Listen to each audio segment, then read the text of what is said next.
Okay, once again, a 1 minute limit to ask your question. Can you give an example of mismanagement in our present city government, and what will you do to correct it?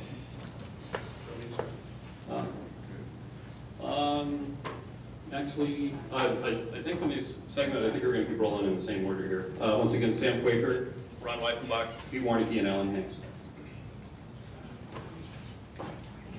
Thank you for the question.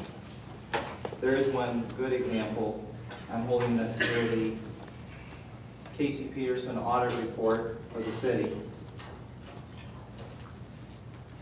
Finding 2009-1, auditor's recommendation.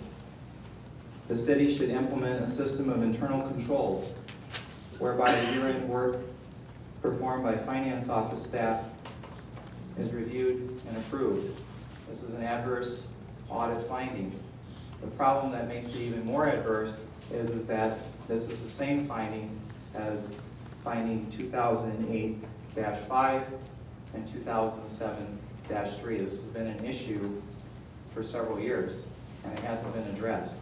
And I think that that is an example of mismanagement, and I have a strong positive vision for moving forward as to how to address these issues. Thank you.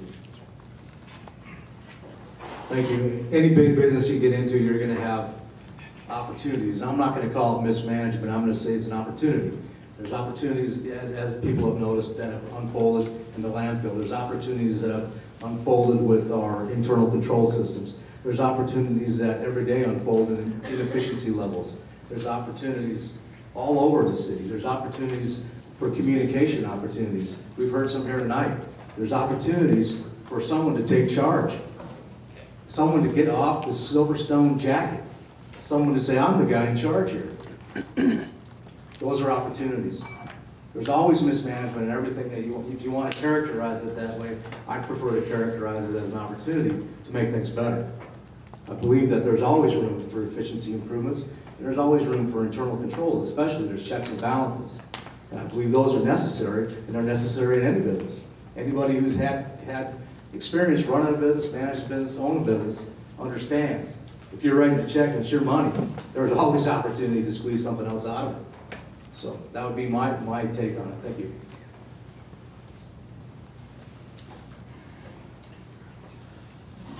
I'd like to answer this a little differently. What I see is the problem is we're an old dramatic form of government. You've been all hearing that word a lot tossed about in some of these forums. It's supposed to be nonpartisan. What I believe is the biggest problem that we have in that area, if I'm answering your question correctly, is the emergence of political agendas. We can all have our own differences of opinion as to how we want to tackle a particular issue. We should be doing that with dignity to one another.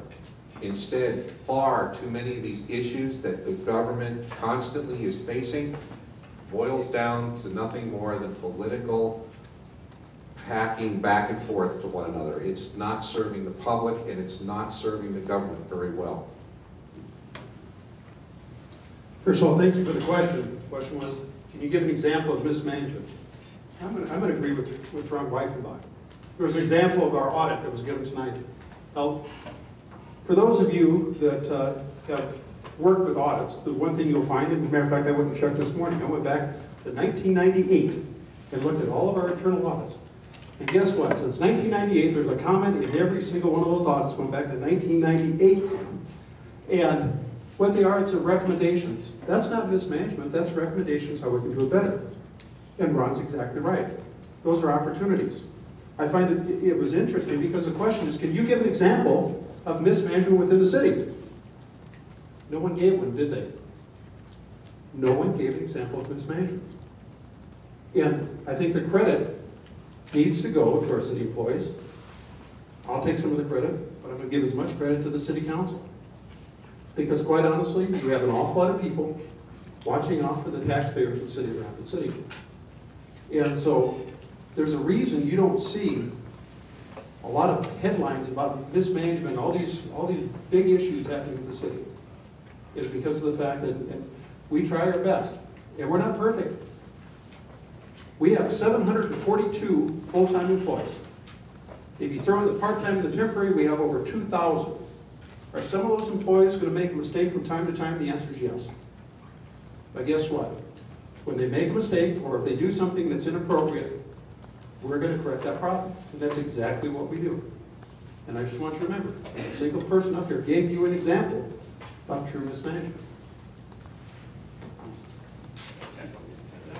And allow me to apologize, Mayor Hanks, and to everyone else at the dais. I think I'm going to call out an order on the first question in each category, but we're going to give everybody turns to start first on the subsequent questions from the audience, of course, and we'll move forward in that way now. Do we switch to the next topic, or do we have one more question?